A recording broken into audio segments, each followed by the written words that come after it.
Mr. Harkins. How do you feel, Mr. Harkins? How do you feel, Mr. Harkins, with this moment? Is it true that they tortured you? Mr. Harkins?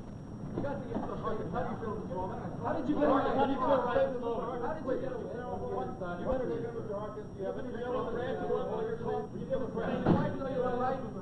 How do you feel about that right now? Mr. Harkins? Say something. About this. Are you ready to shoot us? Okay.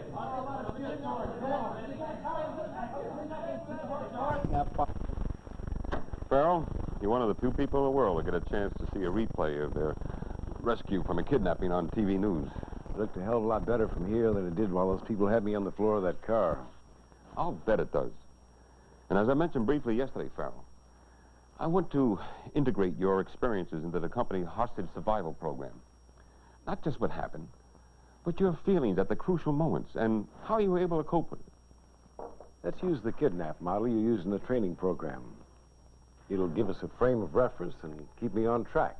It helped me to understand many of the things that happened to me during my captivity. When they grabbed me and we were riding in the car, one of the things that I thought about was what you'd said. A kidnapping isn't a casual decision.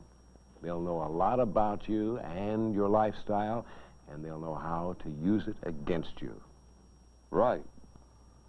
We're sure they did surveillance. Some of their photos show how thoroughly they were prepared. The odds of success were in their favor. Obviously, you were shocked. Yes, but I kept thinking of what would be next. I was sure they were terrorists and would take me somewhere where they would feel safe. I was in real danger. They were nervous, uptight, and might overreact to anything that happened. I had no idea how long they'd hold me. Did you think about the likelihood of negotiations then? I wondered what they wanted and how they proposed to get it. I knew my future depended on two things: the negotiations and the relationship I could establish with them. I had confidence in the rest of our people handling the negotiations, so I knew I could put all my efforts into establishing some sort of a rapport with them. Now, as we review the whole thing, it reminds me how important knowing something about it was to me. Looking back, I can see my experience as an incident, an event that had a beginning and an ending. That's good. Now I suggest we review it in detail. I'll tell you right off, I was caught short by your pre-event stuff. I had no problem believing that somebody in this company could, maybe would be, picked up by some bunch of guerrillas somewhere. I did not think it would be me, and I had no idea anybody was watching me. Yeah, but I just didn't tell security everything I should have. Look, I didn't have my personal stuff sorted out the way I should.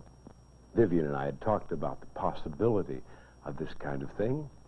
Oh, I came home from that briefing, and I told her who to call if I turned up missing. You know, all that kind of thing. But I just didn't get around to updating my will, giving her an up-to-date power of attorney. I just didn't get around to it. And damn it, that bothered the hell out of me while they had me, when I wasn't too worried about my own carcass to think about anything else.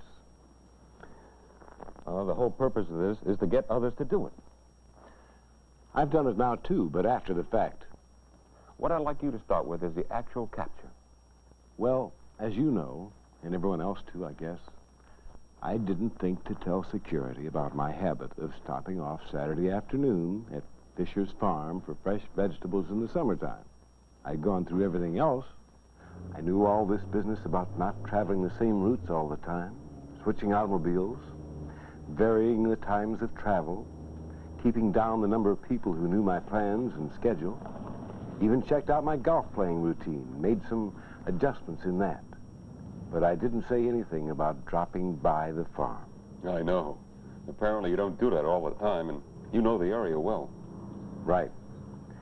I guess it was May or June that security and I did our survey on my movements.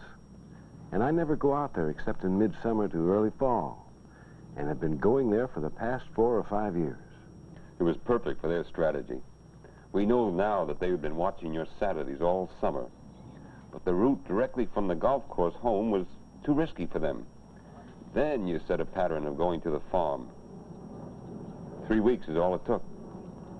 The 4th Saturday, they moved in.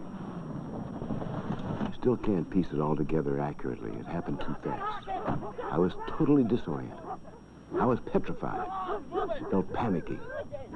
My mind was filled with images and feelings of what had happened to me. Not clear visualizations, but shadowy ones. Things tumbling together. Darknesses mixed with flashes of clear scenes. I'll never know whether or not I cried out, but I remembered thinking, at least, oh no, not this. And I know I had the thought after that, but they wouldn't really kill me. It's like a dream. I was flat on the floor and couldn't even see daylight through that damn hood. I remember the smell of that damn tarp and that big guy jamming his feet into my back. And what felt like the muzzle of his machine gun. And then they took off.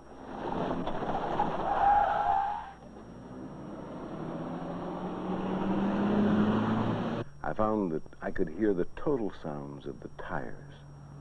And it dawned on me we were riding on blacktop. They had me lying with my head toward the left side of the car. And when we made that first turn after backing out of the farmyard, I was thrown away from the near side and my knees hit the opposite one. I picked up on this then. Felt us turn to the left, onto the service road. Then right, onto the 4-lane highway toward the city. And that sounded different. And then they picked up speed. I knew we were on the highway, just as well as if I could have seen it. I tried to keep track of lefts and rights after we got off the highway, even how long we were on it. My mind was running so fast that it blurred until we arrived at the first house.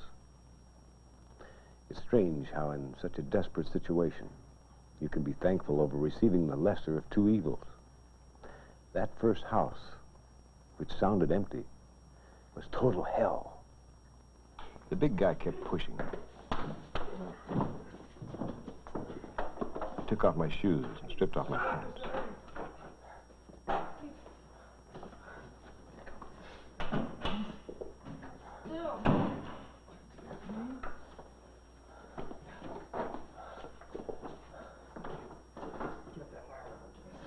My hands were pinned behind me until the last minute when they cut off the cuffs and they started me up the ladder. Damn you, move! My protests were met with threats and a couple of licks in the back with somebody's fists. I made my way up the ladder.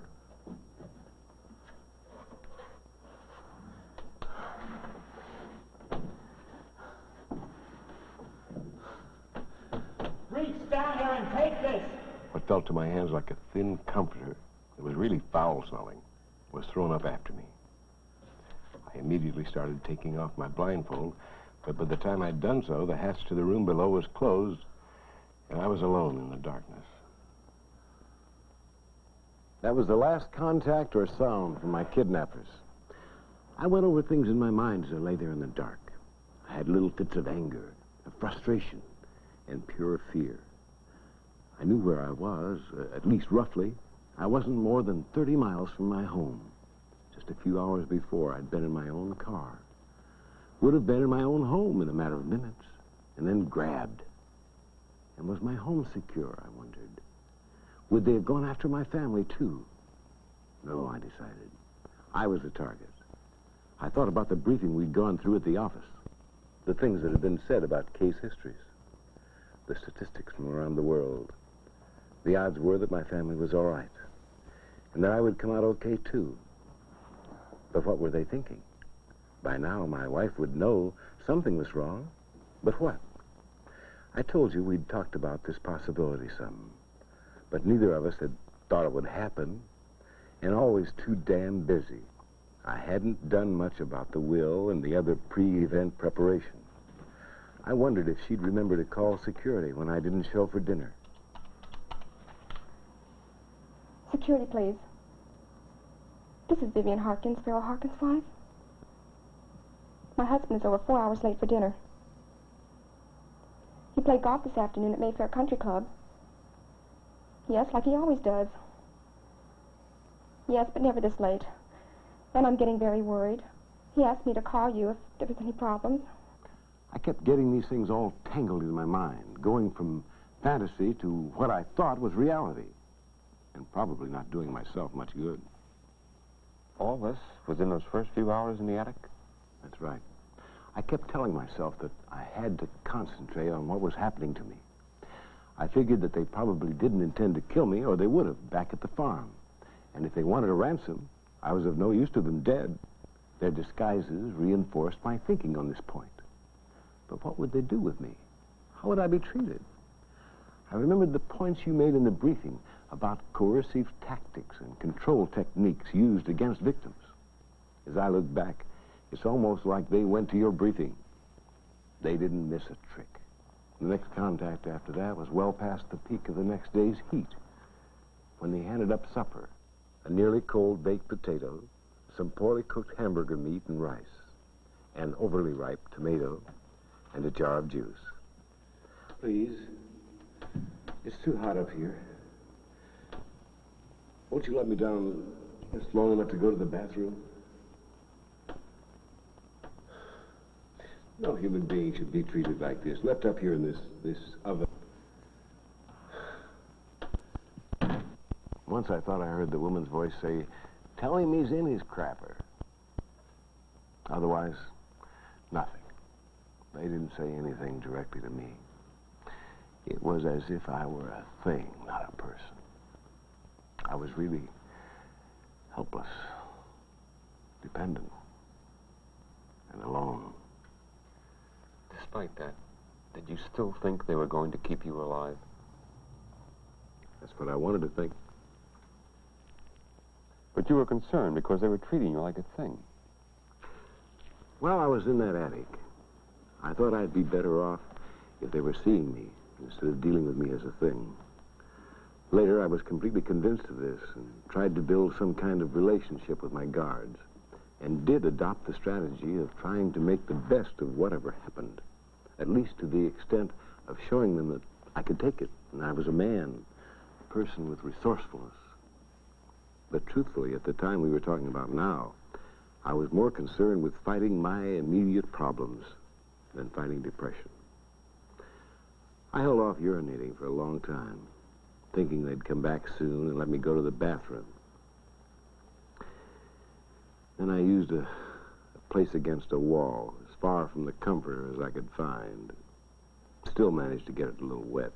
The floor tilted that way or something. And I had the problem of my underwear and shirt, thin golf shirt I was wearing, being soaking wet with sweat in that heat. I mean soaking. God, it makes me thirsty just to think about it. But really, the thing that began to get to me was that I couldn't get their attention at all. I wanted to get out of the heat.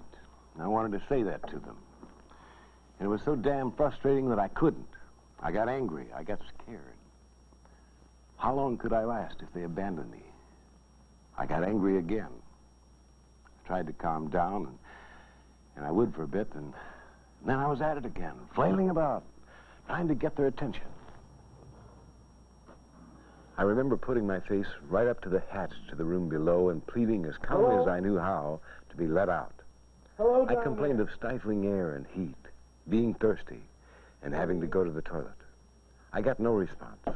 I raised my voice and raised it more, and still no response. You gotta let me out. I beat on the door. I beat louder until my hands hurt. I pounded on it with my foot, but with no success. I worked at it with my fingers, trying to get it open, and cut them on nails and a sharp splinter. I got nowhere. I made myself lie still, trying to count seconds and minutes. Then I tried again. Man, I was tired. I finally decided I should try to sleep. Again, dimly remembering the survival briefing. At one point, I wondered if it were morning, and I lay still, listening for sounds. I heard an automobile pass by outside. Later, a second one. Once I thought I heard some voices, but then decided that I hadn't. Nothing. And certainly none of the morning sounds we were told about. Birds, early bustling around, and so on. Somehow after that first night, they had taken my watch, or first morning. I became terribly confused on time and actually overcompensated in my mind. I decided it was Sunday when they got me down from the attic. And when I was left alone and quiet for a while, a bit later, I imagined going to church Even tried to count off the steps from the street in my head, so on. Somewhere in all of this, I overheard a loud argument about moving me. One, a woman's voice, and at least two men. The majority of it was that they should get me down. Harkins, put that... They told me to put the hood on my head.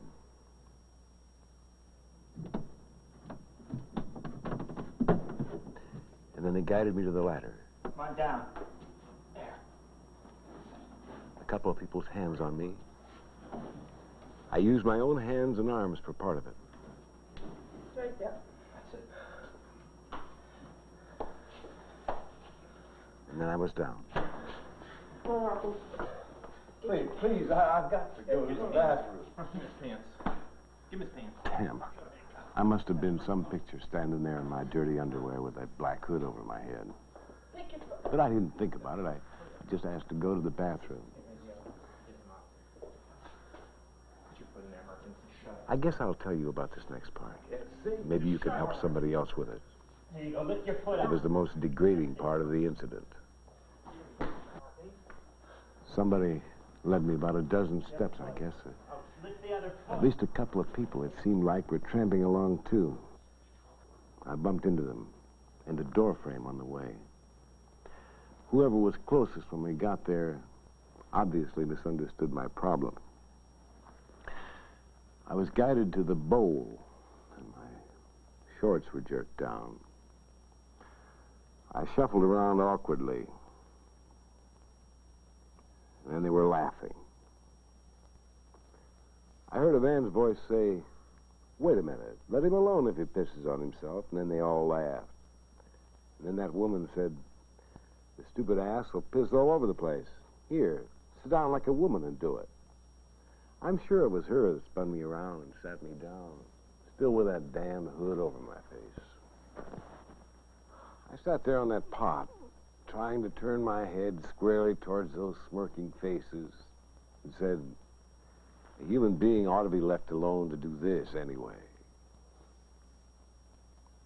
There was more laughter, and they cut the cuffs off. There was the sound of a door closing. During that time, I took the hood off my head, and while I had it off, I looked around to see if I dared try for a window. I was going to ask you about your thoughts on escaping. As I looked up at the window, even though it was small and boarded, I was really tempted, but several factors worked against it. All three of my captors were armed and gave the impression that they would not hesitate to use any form of violence.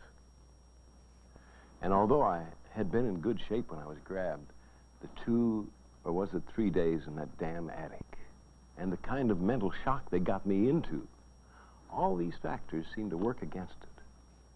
I also remembered some of your comments in the training program about bucking the odds.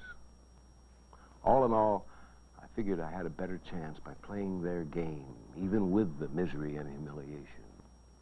As mundane as it sounds, those few minutes in that toilet were a turning point for me. It was cooler.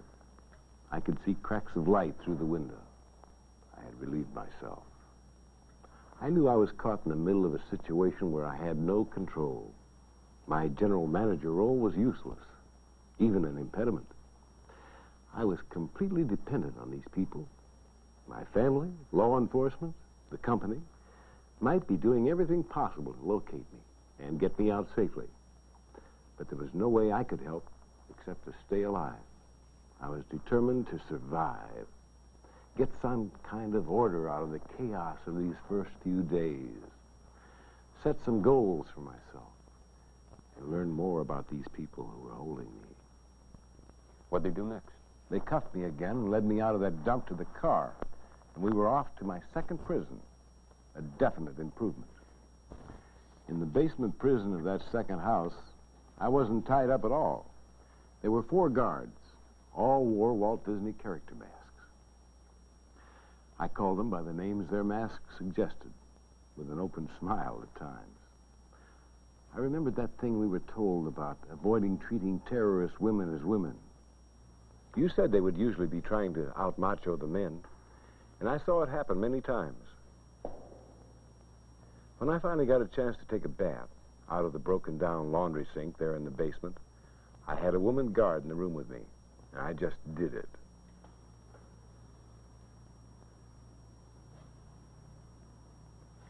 I was so filthy, and I just stripped off and washed as if I were completely alone.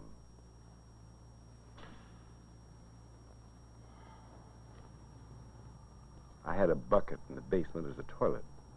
It was all I ever had to use there. It became just a routine. And the guards came to give me the token privacy of busying themselves with something else when I was defecating. Were you ever aware of the negotiations? Only vaguely.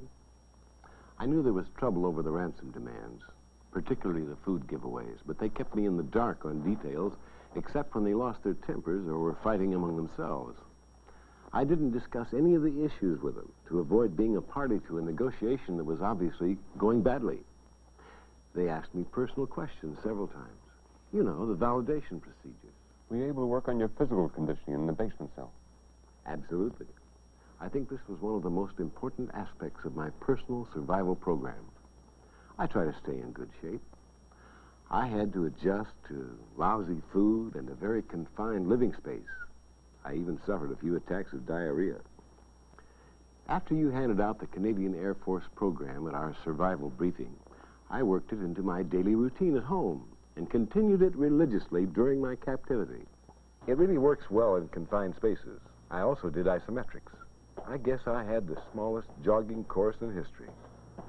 I couldn't measure time, of course, but I did the equivalent of about 5 miles a day running in place, moving the length of the cell along the 8-foot dimension. How about mental conditioning? That area was more difficult. I told you about goal setting earlier. I tried not to focus on possible release dates, the negotiation problems, or what my family was doing.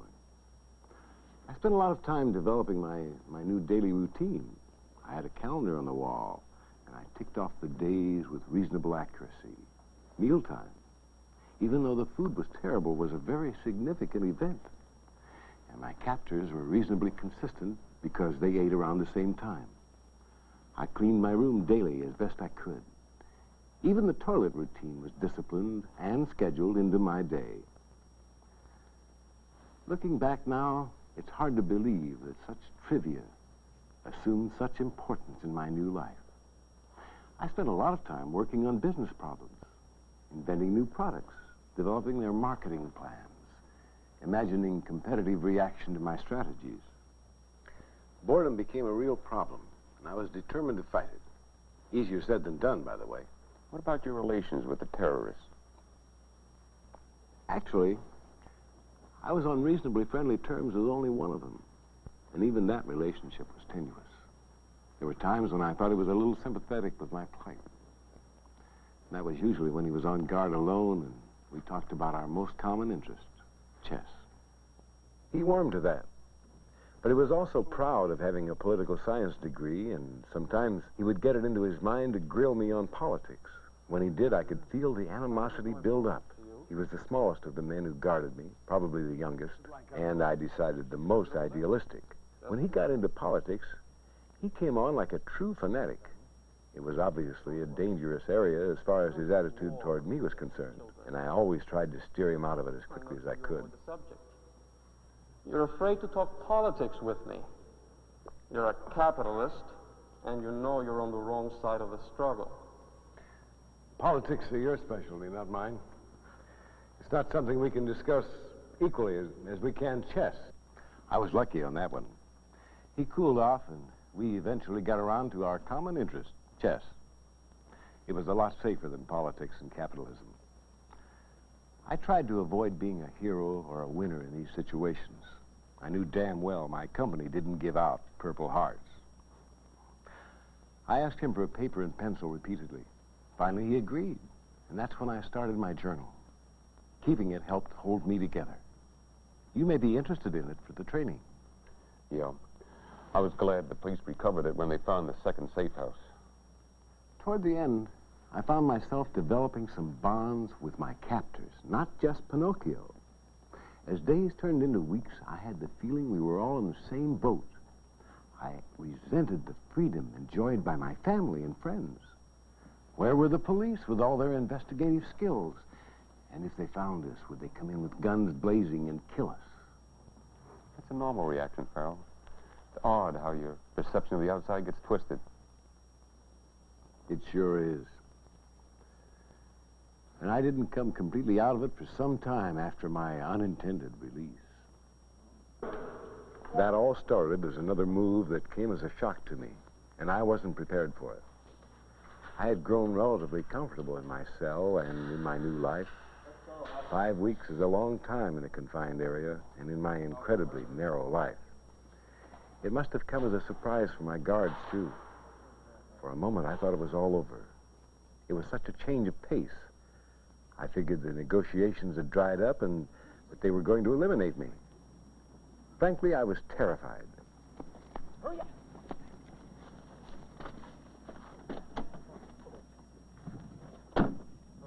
They dumped me in the back seat again. We went racing off.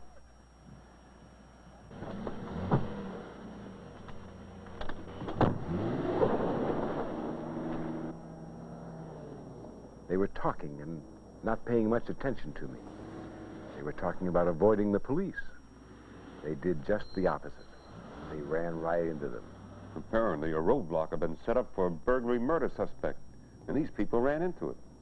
The police had no idea they were dealing with your kidnappers.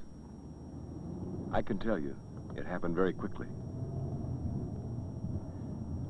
Right after we made the turn, the driver slammed on his brakes, and we skidded to a stop. The woman shouted they should run for it. And you know the rest.